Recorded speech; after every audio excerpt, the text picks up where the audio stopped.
Hello, everyone. Welcome. Thanks for joining us live here today. We're excited to have you. We don't come live very often here on Instagram, but when we do, it's usually because we're really excited to share something with you, and today's no exception to that rule. What we're going to be doing today is having this lovely chat with the designer of this beautiful cardigan that you can see here. And I'm just going to get that lovely person to join us. 1 second. Here we go. Ah, there she is. Lovely Jen. Hi. Good Hi. afternoon. Good afternoon to you too. It's nice to see you. I was just flashing up a beautiful image of your Gone to Seed sweater and telling everybody that we don't join live here that much on Instagram, but when we do, it's usually because we're bursting at the seams to share something. And this is definitely one of those times. So I'm Daphne with the Fibre Co, and joining me here is Jen Parroccini, who has designed the beautiful Gone to Seed that I think she might even be wearing. It's so helpful for people to see it on a body and in motion a little bit. So whenever I get a chance to show up and wear it, I do try to. Yeah. Great. Wonderful. Good. I'm glad you did. Well, I flashed that image up for a second there so people could see it. But the design, Jen, I thought would be really good to get into it and talk about the construction, because it's quite an interesting construction. I personally love I can't knit all the things, but you can scan a knitting pattern. And so when they come in, I'm usually one of the first to open those patterns, and I know what's going to happen. But this one, I was just really surprised by how it was put together. And I thought it was an interesting construction technique. So maybe you can share a little bit about that process, tell us a little bit about the design just overall. And you might want to stand up and do a pirouette and share. Give you a little tour. Yeah. We'd love to do that. I knew when I started this design, I first met Meadow in a local yarn store here, and I had to take a skein home. And it was one of the lighter colorways. I think this might be fennel. Of course, I ripped the bob band off immediately. And it was so pretty, and it was early January, and I was thinking about spring, but I knew I wanted something that would be transitional for either season, depending on your color and how you styled it. And so I knew I wanted like a really light, breezy, layerable piece. And the solution for that for me in a fabric that knits up this drapey, this gracefully, and something you can wear this close to the skin, which is fairly uncommon in a yarn, was something with a drop shoulder. And so what I've ended up with is something that fits a little bit like a dolman. You kind of really see it. But in my mind, I was imagining it a bit like a drop shoulder. And so the challenge with drop shoulder designs is that at the smallest sizes, so a drop shoulder design, you've usually got a tube, and that's where the shoulders end. But increasingly, there's a lot of conversation in the design community around how to grade those so that they fit different bodies in the same way. And so the challenge is, how do you get a sweater that ends at the same place on the arm and has the same ease under the arm and the same ease around the chest? And for this design, I knew that I was going to want this like little dolman shaping here for every size. And so the solution for that then is to add columns of increases between the shoulders, so the shoulder can stay the same, to add little columns of increases to add some fabric for the larger sizes, so that they can have that experience too of having something that lands at the same place on the arm and has the same ease everywhere. And so that really made it clear to me that I was going to be working top down. And then with these little lace panels, I thought it would be just really fun to pick up and knit from there. Not everyone wants to spend their whole life seaming, especially in a light fingering yarn. So this design is really only seamed under the arms and just a little bit here. And so yeah, it was a fun experiment. There was a lot of paper cutouts along the way to see where we wanted to put that shaping, and just to make sure that it would work and create a good fit across the grade. So that's how the construction came to be. Yeah, that's interesting. Now, do the lace panels at all contribute to the fit challenges that you were trying to achieve? Or is it just that that was a nice place to start to then be able to do those increases along that line? No, I don't think they really solve anything. I mean, the only challenge that they present is that you want it to be a fixed number of repeats. Mm. So they really, I knew I wanted to do lace in this yarn, and I knew I didn't want to have to wear an undergarment like a tank top with it if I didn't want to, right? And so I knew I wanted the lace to show up somewhere where it would be okay if it were sheer. Right, right. And then the little part in the back of the neck as well, that do you call it the neck panel, is quite interesting as well. Yeah, just a little bit of rib. You know, everybody's back neck fits differently. And, you know, often in drop shoulders, we don't see really any back neck shaping, but it contributes to the way that a garment is going to fit on your shoulders. And so it's just worked with a couple little short rows, and it's a real quick ribbed little guy, which gives it a little extra stretch and a little extra drape, and allows the garment to fit on everyone's back neck perfect. Yeah, yeah, I thought that was really brilliant. And does it matter whether you do the front panels or the back, the two front sides first, or the back, or just whatever you fancy? It doesn't really matter. I think it's easier to do the fronts and then join them, so you're not flopping around big unwieldy thing the whole time that you're working on the fronts. So you can do the front on each lace panel and then join the whole thing together and do the back after that. Right. It doesn't really matter if somebody wants to jump into the back. They totally could do it that way. Cool. When I was reading the pattern, I was just, first of all, I was like super impressed with just the number of pages, because I thought you have such a strong commitment to so many different things, describing techniques, the sizes, the 12 sizes in this pattern, and the options for doing the bust shaping or not. And then the links to various different things had me going to your website and reading about fit, and you know, this whole concept of coming up to the upper bust for measuring for chest as opposed to the fullest part, because the fullest part is not really the answer, is it? Always, and probably mostly not. But I was really I was really impressed with the patterns, because there's so much in them. It's just like the pattern to die for, if we could all have the time to do that. So I was just curious, like, were you like a knitter and then moved into designing? And as you did, you developed this whole idea of how your patterns would be different and thorough and totally awesome the way this pattern is, or just what's the process here? Okay, so my background is I grew up sewing like from a very, very young age, right? And then when I was in college, I worked as a tailor for a while. And I did some costuming, some like custom costuming for hobbyists and like as commissions. And so it was like a real introduction into, you know, like how do you make things fit for specific bodies? Like what are the adjustments that somebody needs to have a spectacular fit? And yeah, so I started knitting when I was very young, and of course repicked it back up as an adult. I think a lot of people did that. In college, right? So I was knitting and knitting and knitting, but I didn't get really serious until my daughter was born and I had a lot of time. And that's when I began like cranking out like a ton of knits. And so, yeah, I came into knitting very seriously when the size inclusion movement was kind of at its peak. And so I knew that for me, and I have some fit issues of my own, as we all do, that it was going to be really important for my work to be grounded in fit justice, right? And in making sure that everybody has access to these patterns and can have the same experience. And what it really ends up doing, like what really has come to be is I knit patterns, I design patterns, but what I'm really like, what I feel like I'm in business to give people the power to make things that let them live the life that they're imagining. Let them live in their values, whether that's because they really care about sustainability or whether that's because they've been traditionally excluded from fast fashion or even from knitting patterns. And so I do a lot of education in this area. I do a lot of blog posts, like my newsletters is a lot of education. And so increasingly, like designing patterns has really just become kind of one part of that work. And so I would not say that my first patterns had this much into them.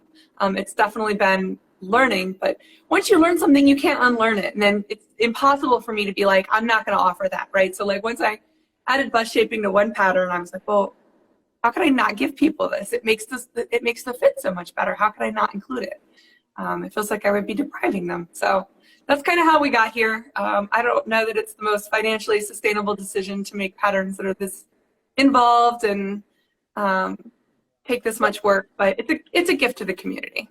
It totally is a gift, and I don't mind like going down that little rabbit hole a bit, because we're on the other end of that, where we're in a position as a brand of yarns trying to offer a lot of designs to our stockists and customers of our yarn. And I don't think we can do what you do. We have done it in certain patterns.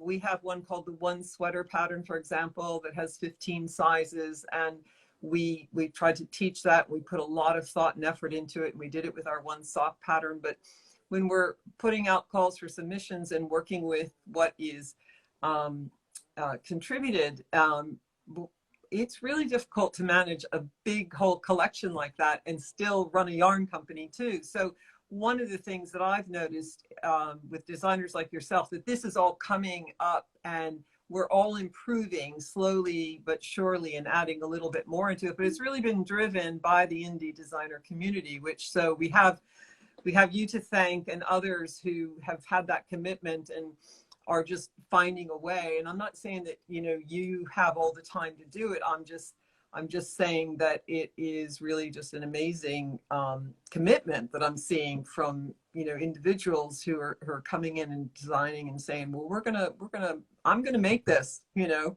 So thank you. It's informing all of us of how we need to do better and be better, and it's an iterative process for sure on our end. I can say yeah, that. it takes everybody in the community working together to do it. And honestly, I think that since the pandemic, you know, we've really seen knitters increase their skill sets, and I think that they're really hungry for what's next. Yes. And they're really hungry to learn some new techniques, and it's an exciting time to be designing patterns and collaborating with companies who are willing to go there and do that work. Yeah, definitely. So another thing about doing patterns, I always tell people we're kind of like two companies. We're a yarn company, and it's almost like we're a media company, because we're having to put out this content in the form of patterns and instructions and all of that. And one big part of that is the visuals, right? The images, our photo shoots and all that. And I'm super impressed with your photography. There isn't a design that you've put out that doesn't have, you know, one beautiful image after another. And I just wondered if you wanted to share what you go through to plan your photo shoots and how you think about the way you want it to look and the background and all that, because I think we could all learn something from the images that you put out there that we get to enjoy. Well, my number one tip for people is to pay somebody who's really good at what they do. Right, so I do some of my own like flat lay and like work in progress, but I think if you look at my grid, you'll definitely be able to tell which ones have been shot by my professional photographer. Here in Pittsburgh, I work with Hypnotic Imagery, and she was actually my wedding photographer 8 years ago. So I live on the East Coast of the US. We got married here, we lived here. We moved over to the West Coast in Portland, Oregon, and we lived there for 6.5 years. And when I came back, I was like, who's gonna do my photography? I'd been working with somebody that I knew there, Annalise, and she did a beautiful job. But when I came here, I was like, what am I gonna do? But a wedding photographer ended up being the perfect solution, because pattern photos are all about details and story, right? And so if you have a wedding photographer, that's also exactly what they do. You know, sometimes it can be difficult to work with like a portrait photographer, because you're like, no, we need right here. But a wedding photographer has been a really good match for me here in Pittsburgh. And yeah, I love planning the photo shoots. I think about the story that I want to tell. I almost always have much bigger ideas for what I'd like to do than I can execute on. I actually did with this one get to play a little bit. I did that headdress, and it didn't quite turn out the way I wanted, but you know, often I'll have in my mind like this like amazing photo shoot idea that's really artistic, and I'll have to like pick and choose what I can actually do from that. But it's been really great to work with Becky, and the consistency of always shooting her studio means I know what the light will look like. And that means that like, and she does a lot of bright natural light with white space, which is something that I can do at home too. So that I can then make my other photography kind of blend in a little bit better. But But yeah, I think that one of the things that's exciting about this craft right now is the opportunity to tap into other crafts and other aspects and think about our knits not just as a knit item, but how does it play a role not only in our wardrobes, but in our portfolio as fiber artists. So like, are you going to make jewelry to go with it? Can you weave a piece or embroider a store-bought shawl to go with it? Like, we have all these opportunities as makers to get excited about other things that we want to bring in. And I know that I've been having a big discussion this week on my grid about kind of the fast fashion aspect of the knitting industry, but kind of being able to tap into some of those other aspects and tap into your internal like fashion sense and plan out your looks is, I think it's a way to turn down some of the grid pressure and turn up some of that creative energy that I think all knitters have right there at the surface waiting to explore. It's so tactile too, and I think that the things that you mentioned, the other creative things that we can do are also tactile things, which is really interesting. It's something that I find is really common across all knitters, that it's that they got hooked because of the touch, because of the look, because of, yes, they wanted to create this thing and wear it, and beautiful thing, but it's that process too. And that question, are you a process or a product knitter? I don't think it's really one or the other for anyone, even if they say, oh yeah, I'm just totally about getting it done, or, oh, it's only the process, because you do get to wear it at the end and you get to enjoy it throughout. The hope is you get to enjoy it throughout. So Ideally. ideally you get to enjoy it throughout. And that, for me, that part is always about the yarn. And people will ask me what my favorite yarn is all the time. And I'll say it's whatever yarn I'm working with, because I wouldn't dare work with anything that I didn't love. And so in the moment, I'm just loving it. And how does the yarn choice, or how does, do you start with the yarn? Do you start with the design? You told us a little bit at the beginning about how you discovered Meadow, but when you're just coming up with an idea for design, does it always flow from the yarn or vice versa? Or if you get a commission, for example, and someone says, we really want you to do it in this yarn, what happens? What's your process either way?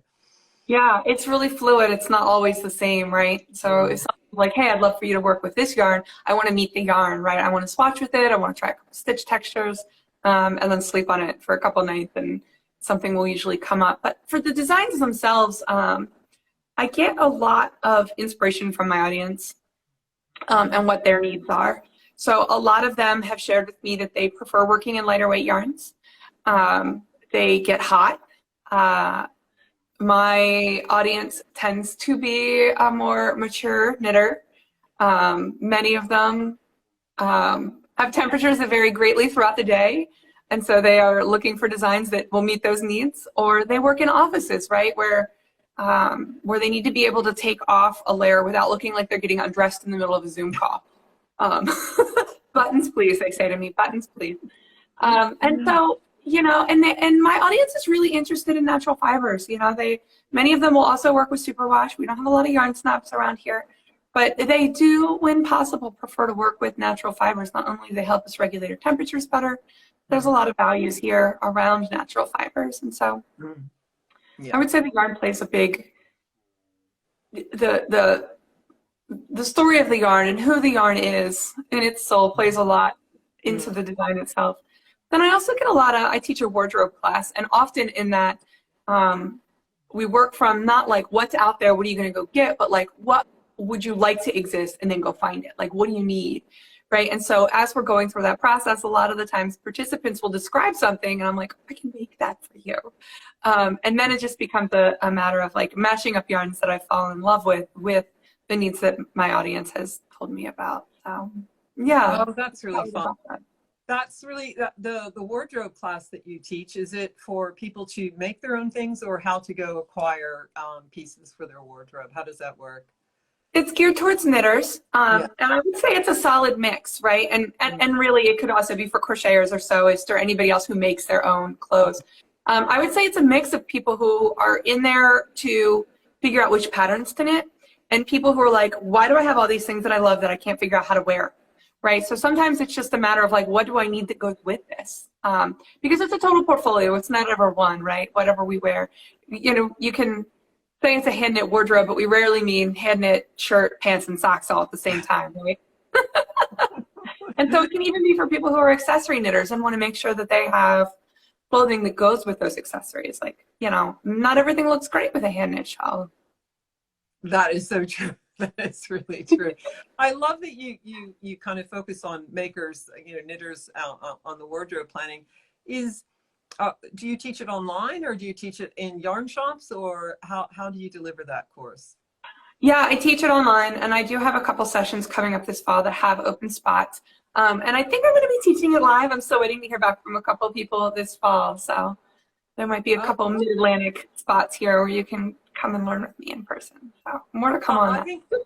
I think that's a really great idea, and I'm going to keep that in mind, that you do that work, because we are often, you know, thinking about how we can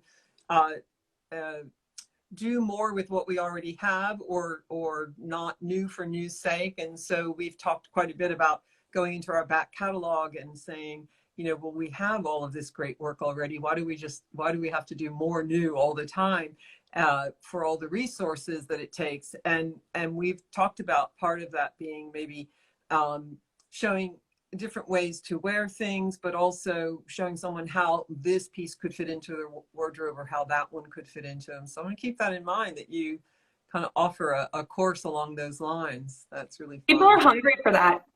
You know, knitters they're really ready for that. Mm-hmm. I totally agree. I personally am. And oh, I've lost your sound. Oh, there you go. Jen, am I back? Okay. Yes, you're back. Okay, sorry. I'm not sure what happened there. Well, we're back. And I was wondering, you know, do you have anything that kind of is like a thread, you know, throughout your pieces? Is there a technique that keeps showing up for you in all of your garments? Maybe there is one technique or two that's related to some of the fit things that you talked about, short rowing and all of that. But is there, you know, that too, that could be your favorite technique? Or are there other favorite techniques that you like to get in on a regular basis? Seaming. I'm a huge advocate and proponent of seaming. It gives our garment shape. It lets us do things you can't do in the round. It lets designers write you a pattern that fits you much better, that's much easier to follow. Yeah, I'm a huge fan of seaming. And you know, a couple of years ago, I would have said it's worth the purling on the wrong side. But you know what? After a couple of years of doing it, it doesn't even slow me down anymore. So yeah, seaming all the way. How do we bring everyone along with us on that part? Amen to that. I think what it is that if you said at the beginning that you were a sewer, and that's where you have done a lot of work. And I too grew up as someone who sewed her own clothes throughout my school days, and sewing is really second nature to me. I wouldn't be fearful of sewing anything.